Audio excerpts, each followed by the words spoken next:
Welcome back to another Sunday Law Update. Today, we are going to be looking at some of the recent developments inside of our government and what has been going on. I'm joined today by Zane and James, and we're going to be discussing some of the religious liberty issues that have been being discussed on a broad scale. Guys, have you been seeing some headlines about it? Seen it all over. All over. There's a lot of different people talking about it. Have you guys heard about the establishment of the Religious Liberty Commission? I did. I think I saw, Ben Carson and some other folks in there. Yeah, there's a bunch of different people that are part of this Religious Liberty Commission that was kind of started May 1st by President Trump. And it's right on the White House website. This is whitehouse.gov, presidential actions. So let's see what Donald Trump had to say about this formation of religious liberty. We're bringing back religion in our country, and we're bringing it back quickly and strongly.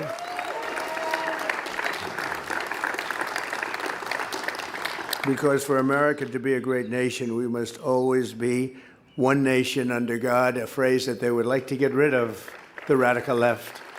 But Ben, I don't think we're going to let them get rid of that, right? We're not letting them get rid of that. So you heard him talking about how we need to bring religion back. Do you know who he's talking there? He says Ben.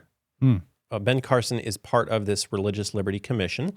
And so we saw that he did sign this commission into action. What do we think about this? Well, I mean, obviously there's a concern about what direction the members of this Religious Liberty Commission are going to go. You know, some people are talking, well, you know, you Adventists, you shouldn't be concerned. You've got Ben Carson on there. He's Seventh-day Adventist, right? I mean, when I watched that episode with Tucker Carlson back, I think it was like last year or sometime. Yes. You know, I saw Ben Carson talking about how the common good is actually a good principle to go by. I don't think he fully grasped the origins with Thomas Aquinas thought there and classically how Catholicism has implemented the common good. They understood a concept called the common good. That's language that you see in much of the writings of our founders. The common good, what's good for all of us, not what's good for the Polish section or the German section or the African section, but what's good for everybody. And that was one of the things that made the difference. You know, if it was harvest time and Mr. Johnson broke his leg, everybody else harvested his crops. They didn't say, are you a Democrat or a Republican? What's your religion? No. They said, you're my neighbor and you need help. That was one of the real strengths of our nation. And we're allowing that to be destroyed. We're being manipulated. And one of the reasons I believe that that's happening is because we are the major obstacle to one world government and one world domination, but we cannot be overcome militarily. So you have to overcome us by destroying us from within. It's been implemented in a way to deny individual liberty. Yes. In fact, Stephen Wolfe talks about this over on his YouTube channel recently, where in some of the communities, even here in Tennessee, that are starting to form, some of the ways that they might implement the common good would be if you decided to build a warehouse on your property that was like an eyesore to other people in your community, you violated the common good. And so it was implemented in a way to deny individual liberty. But the other thing that Carson talked about was that the separation of church and state is nowhere in the Constitution. One of the reasons that people talked about the common good and believed that it was important is because they were Christians, and therefore they believed in the moral equality of mankind because every person is created by God. At the same time, the U.S. government seems openly hostile to Christianity, particularly the Biden-Harris administration. Do you notice this hostility toward? Oh, without question. But recognize that that's part of the overall plan of Marxism. Now, Marxism and communism is very anti-religion because they want you to be dependent on government. They don't want you to be dependent on God. You saw all of the protests that occurred recently when the governor of Louisiana said we're going to have the 10 Commandments in the schools. Oh, no, you can't do that. This is horrible. Separation of church and state. You know, the Constitution says nothing about separation of church and state, by the way. That's been distorted tremendously. But I like to ask these people, exactly why don't you want the 10 Commandments to be taught? What is wrong with thou shalt not kill? What's wrong with thou shalt not steal? Thou shalt not commit adultery? Thou shalt not lie? Thou shalt not envy? Honor your parents. What's wrong with those things? And of course, they never have a good answer for what's wrong with them because there is nothing that's wrong with them. Now, you know, when I read the Thomas Jefferson letter and I see the wall of separation that was intended to build, I would say it was certainly their intent. And I think we see it reflected in the First Amendment. But if you're not seeing that, that really has me concerned about the question that your vision, you know, is your vision clear enough to really recognize the principle? Right. Well, you know, one of the verses in the Bible that I think of, do you remember how the Pharisees justified Jesus' death? They said, better that one man die than the whole nation perish. And so that's common good mentality, right? If one person dies for the good of the many, that's okay. And while they may not say that bold of a statement on the front, that's the inroads that common good leads you to, right? Is that you can deny liberty, you can deny justice to a group of people if it's for the whole. Mm. Yeah. There's another video here by President Trump. Let's take a look and see. And, you know, they work right out of the White House. They've never done that. That's never been done before. No other president allowed that. I think, you know, they say separation. They say separation between church and state, they told me. I said, all right, let's forget about that for one time. We said, really? The separation? I don't know. Is that a good thing or a bad thing? I'm not sure. But whether there's separation or not, you guys are in the White House where you should be, and you're representing our country, and we're bringing religion back to our country, and it's a big deal. And I wanted them to have that office. Never happened before. I don't think that's ever happened before, right? People of faith have never been allowed in the White House. We'll probably be sued tomorrow because they're going to say church, separation of church and state. Can't do that, right? But we'll win. So did you guys see this clip? What was your thoughts about it?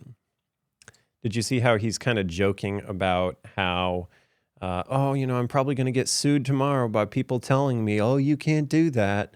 What are your thoughts on that? What do you think about the mentality there? I think for obviously when this first happened and people were posting about it, I saw headlines, and then when I went and actually watched the clip, I thought it was you can tell that he's kind of joking, but still the fact that we've gotten to the point to where you can joke about that. President saying jokes about separation of church and state and then joking about getting sued, it really shows that he's not that serious. Like a day before that, he'd posted on his Twitter a picture of him as Pope, and since the late Pope Francis has died, that's a little it basically shows you where his mentality is. Oh yeah, but 100%. I had posted something about that too, where on Justinian back in the day, like in 538, kind of transitioned from demonstrating himself as a warrior to as a theologian on his coins, like on the numismatics. So you see evidence. So this isn't the first time that you've seen a world leader who starts to kind of, virtue signal their involvement in religion. But his position's very inconsistent with Thomas Jefferson's letter to the Danbury Baptists. And I'm just going to read a statement from that. He states, I contemplate with sovereign reverence the act of the whole American people which declared that their legislature should make no law respecting the establishment of religion or prohibiting the free exercise thereof, thus building a wall of separation between church and state, adhering to this expression of the supreme will of the nation in behalf of the rights of conscience. I shall see with sincere satisfaction the progress of those sentiments which tend to restore to man all his natural rights, convinced he has no natural right in opposition to his social duties. Wow. That's a profound statement. It's a profound contrast that you see there. I feel like when he, maybe feints a little bit back and forth and maybe jokes and whatnot, I feel like it's a very effective way of testing the waters. Yeah. And getting people more accustomed to hearing that sort of thing, because over time it becomes normalized. Right. If you can say it once, you can say it twice, and before you know it, it becomes the dominant narrative. Right. So, there's been a lot of news articles that have been talking about this. One of the things that was pointed out is this order came just one day after Trump signed another order that was aimed at creating a task force to identify anti-Christian bias. So this concept of identifying anti-Christian bias, this first started back in February, that there was some talk about it. But we're seeing it come to the forefront now where they're creating a task force to go and search out anything that's anti-Christian. So the question that I have then is, which form of Christianity is going to meet their definition of anti-Christian? Okay?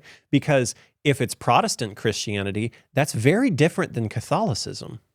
You can't lump Catholicism and Protestantism into the same Christianity mark, can you?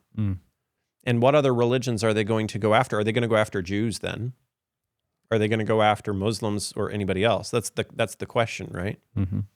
So here's another clip of him talking. And I set up a DOJ task force, which is really a big thing, and Dan, you're going to be involved in it, to eradicate anti-Christian bias. You haven't heard that, but there's anti-Christian bias also. So the news was talking about it here, saying that he wants to root out anti-Christian bias from the U.S., and this was at the National Prayer Breakfast. This was back in February that this came out. And so now they're kind of going forward with it. Not everybody has been so on board with this, actually. This is kind of a follow-up article, and it talks about Americans United denounces Trump's so-called anti-Christian bias task force, dubs it a Christian nationalist crusade. And so this lady right here is kind of part of this discussion, and she was saying that this is part of the Christian nationalist crusade to remake our country, not on our watch. Americans United and our hundreds of thousands of supporters across the country will not stop fighting for church-state separation until this nation lives up to its promise of freedom without favor and equality without exception. There's other people here that were immediately concerned about Donald Trump's comments on separation of church and state. And they were talking about how basically he's just wanting to rip up the Constitution. And there's the author of this article that concluded, well, as Trump fills faith councils and commissions with overwhelmingly Christian figures and casts doubt on fundamental constitutional principles, one thing becomes increasingly clear. His vision of religious liberty seems closely aligned with one idea: furthering Christian nationalism. James, what are the main tenets of Christian nationalism? Well, I mean, if you think about it, joining church and state, that's part of it there. Zane, what are some things you've seen with Christian nationalism? It's actually, coming from a liberal arts school, we actually had a course where we actually had to learn about all these, different worldviews on religion. Obviously, being a liberal arts school, Christian nationalism was frowned upon. But basically, for example, I will use the Stalinist regime, and the Holocaust too. Basically, you can weaponize Christianity or something to unite the country, and get them all thinking that they are working for the greater good and this is God's will. And basically, you can get people to do anything they want once they subscribe to this. Right. If it's in the name of God. Because then it's a moral issue. Correct. And the stuff that you can get people to do when they throw their morals out the window is insane. Yeah, because there's no limit to it, really. Yep. That was the very reason I wrote to senators actually up on the help committee here recently about Jonathan Berry's initiatives with Project 2025, because he keeps appealing to tradition. It is in our tradition for Sunday blue laws, but in the colonies of Virginia in 1612, it was also within the tradition then that on the third offense you could be put to death. So these people are appealing to that moral aspect. I'm glad you brought that out, because when people justify it from that perspective, they're willing to go a lot farther and even kill as a result. So let's kind of go over some of the members of this Religious Liberty Commission that Donald Trump is setting up. So this is one of the main guys right here, just to kind of mention a few of them. This isn't by any means all the people involved, but Lieutenant Governor Dan Patrick is the chairman of the Religious Liberty Commission. And so there's actually a full list if you go to their website, but he's the suggested chairman of this department. And so I'm going to be interested to see what he has to say in the coming days and where his priorities lie. I think this is going to be a figure that's worth watching in the news as time goes on. So going kind of further, James, what are your thoughts about this article right here by OSV News? Okay, yeah, I mean, let's take a look here at who some of the members of this commission are. You've got, among other people, Cardinal Dolan and Bishop Barron there at the top. And what is their perspective that they're going to bring? They're going to bring the perspective of Catholic social teaching to bear on the commission. So if you're going to bring Catholic social teaching to a Religious Liberty Commission, don't forget that in Mirari Vos and in Quanta Cura, religious liberty, especially constituted religious liberty, was deemed a pest. So this is no way to advance religious liberty. It's a way it's a way to make it look and virtue signal that you're advancing religious liberty, but you're putting in charge the very people whose stated mission in the 19th century was to destroy constituted religious liberty as a pest, a delirimentum. So, you also have Paula White heavily involved with this as well. And so this concept of Catholic social teaching, why is that antithetical to our understanding of Christianity aside from religious liberty? What else does Catholic social teaching discuss? There's the idea of shared ownership, right? Yeah.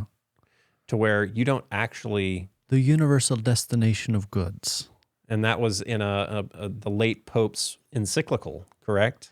Not so much in his. You find it more in Rerum Novarum. Okay. But one of the principles, one of the tenets that some people have had issue with is the idea in Catholic social doctrine that you could have a title to property, but that common good determines the just use of that property. And so it fundamentally denies property rights, essentially. Retains them in name, but not in function. And so functionally, it's a denial of your individual rights to property. Some of the other supporters of it is Dr. Phil, and you can see him here with President Trump. Mr. President, I can't tell you, first off, how proud I am to see religion coming back to the White House. God bless you. God bless you for doing this. And let me tell you, it's not a popular thing to do in America right now. So, there's been articles about this. Dr. Phil, he's well known for his TV shows. And I think what's significant about Dr. Phil is his quote here saying, to vigorously enforce the historic and robust protections for religious liberty enshrined in federal law. And don't forget that in Catechism 2188, the way that they frame Sunday rest is that it's a protection of, they view it as a protection of their individual liberty to use the government to impose legislation for resting on Sunday. So don't forget, they are going to sell religious tyranny under the guise of protecting workers' rights. And so one of the concerns that I have with this is the way that this is going to be interpreted out the other end with Catholicism is they're going to go back to Article 1, Section 7, Clause 2 of the Constitution, which talks about Sundays accepted for bills, and they're going to make a constitutional argument that somehow that this licenses, at least in this matter, the ability for the government to come in and protect workers as they say, Mm-hmm. by mandating that you have to shut down. Now that's going to, of course, erode the business owner's rights. Yeah. Okay. Right. It's going to get the government involved in something that they have no business getting involved with. That should be determined between the employee and their employer. It should not be involved with government at all, and entered into a free choice decision. Nevertheless, that would be my concern about where this is headed. Now, maybe Dr. Phil isn't on board with all of that, but there are other members of the commission who are. Yep. There's another couple clips here. As well as Dr. Ben Carson. Ben, I don't have to say much about Ben. He's been with me from the beginning. You know, he was campaigning against me originally. Can I tell that story, Ben? You mind? Are you sure you don't mind? Because he was campaigning and he was very effective, and he was going up in the polls, and he looked at me about 3 or 4 debates in, and he said, "You know, you're going to win by a lot, don't you?" This was during 2016. And I said, "What do you mean, Ben? What do you mean? You're campaigning. Don't say that, Ben. You're campaigning. You have a shot." He was a little bit behind, but it's pretty far enough. But he said, "You know you're going to win. These people can't beat you. Nobody's going to be able to beat you." I said, "Why?" He said, "Because God is with you." I said, "That's nice." Then he said it once again in the church. Remember that, Ben? He pulled me over. He said, "Remember what I told you. God is with you." And we went on to win. So Dr. Ben Carson, he's been with Trump from the beginning, and he was actually, the Secretary of Housing and Urban Development for Trump's first term, and he was also the National Faith Chairman during the 2024 campaign. And so, what are our thoughts about Ben Carson? What are our thoughts about having him here? It's kind of a loaded question. There's kind of a mix of thoughts, isn't there? There definitely is. Back when I was in 8th grade, I actually went to go to one of his rallies here in Chattanooga. Shortly thereafter, he dropped out of the race and endorsed Trump. I and other people around me, obviously, I wasn't old enough to vote, didn't know how to feel about it because, he's endorsing, this candidate. And, it seemed like maybe he was falling back on his values a little bit. But then, we kind of just brushed it over and thought, it's politics. So in this next clip, actually, Paula White is credited with winning Trump Christian voters. Did you guys see this clip? And right from the beginning, Paula, right? And we had like a 94% poll number. And I think Paula got it more than I got it. She's saying, "No, I'm telling you, he's a good person." Well, we don't like him. We don't like him. I'm telling you, he's done more for us than anybody. Oh, okay. And she got us up to about 94%. And my old friends, they couldn't believe that I got that kind of a number with, you understand? Yeah, so this is an interesting slide right here that, Trump vows to make America more religious than ever before. I guess my first concern would be the idea of making somebody more religious. Yeah. It sounds like you're going to compel them. And if our government is really supposed to be representative of the people, obviously it's not a good poll, but we do see a recent poll from the Pew Research that the percentage of Americans identifying as Christians has declined from 78% to 63%, with less than half of young Americans identifying as Christian. And so the way that they're going about this now is actually pushing incorporating the Bible in the public school curriculum and prominently displaying the 10 Commandments from the Old Testament in schools and government buildings. Now, the way they're going about this is concerning, and we want to be very careful that we're not here to obviously oppose the advancement of Christianity, genuine Christianity. We're very much for Christianity, but not through coercion.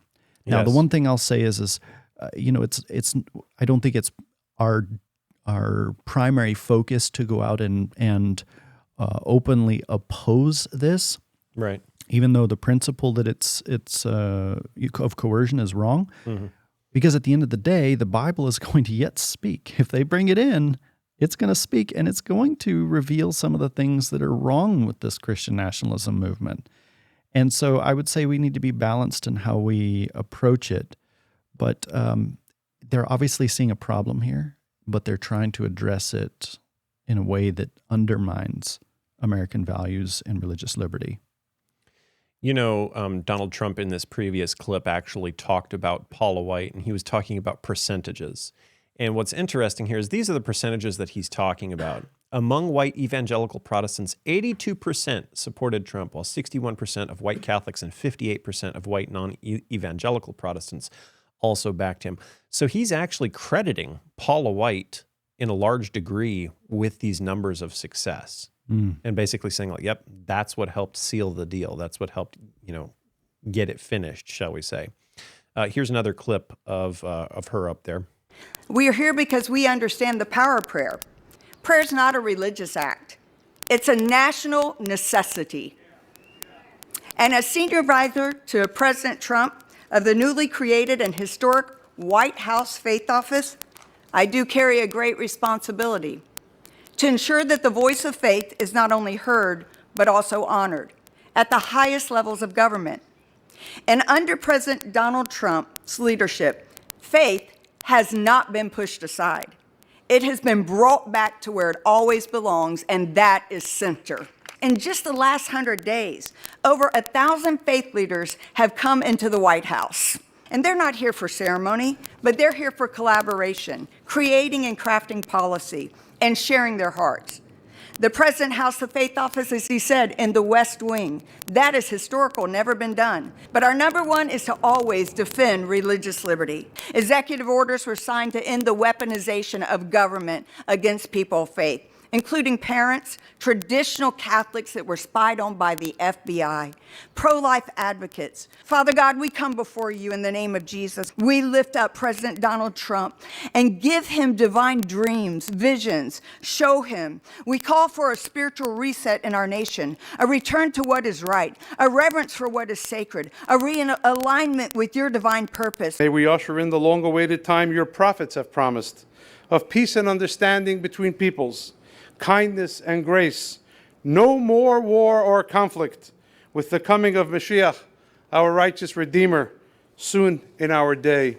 We acknowledge, Lord, that since just law is grounded in moral law, and moral law in eternal law, we are indeed a nation under God. So what was your thought there about Paula White praying for Trump to have visions and dreams? The Bible actually talks about how there's going to be great signs and wonders. Right? And if you read the book, The Great Controversy, it also talks about how there's going to be a false revival. And I think that what she's praying for here, do you think it's just going to, fall on deaf ears and there's not actually ever going to be any visions or dreams? Or do you think that there will be visions and dreams? I think there definitely could be. I mean, personally, I was just caught up in the peace and safety aspect. When they shall say peace and safety, sudden destruction. Right. But, yeah. There's a whole lot there to unpack. And that's the thing is the Great Controversy narrative also shows us that when the end events come, they're going to come with blinding force. It's going to be very rapid. The final events will be very rapid. And so I think that we're seeing that here where so many things are coming together. I mean, how long has this taken to swing like this? It's only been Trump's 100 first days, and we're already seeing this monumental push towards a certain direction. It's like the country was primed for it, ready to go, and boom, the switch flipped, and it's all in. Well, guys, thanks so much for joining us for this episode. Don't forget to like, share, and subscribe to our YouTube channel and stay up to date so you don't miss out on what is coming down the pipeline, because there is a lot that is happening today in America. And thank you so much for joining us.